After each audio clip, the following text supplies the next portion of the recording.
Okay guys, I got a 2022 Kia Sorento. I'm going to show you how to replace the cabin air filter, how to get to it.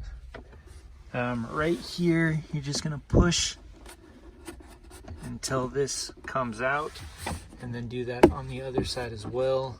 It's going to come down a little bit, and then you're just going to keep doing that.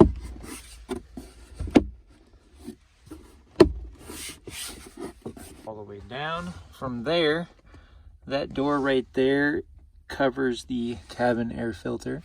So you're going to push these two pieces in on both. Oh, no, just on that end. Slide it out. And that right there is your cabin air filter with the airflow pointing down. So from there you can just take this out and either remove it or replace it.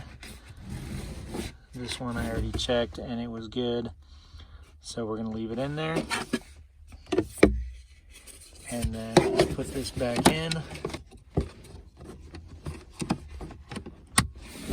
Remember, you're going to have to slide that piece in there and then pop that on, and then just push it in like that.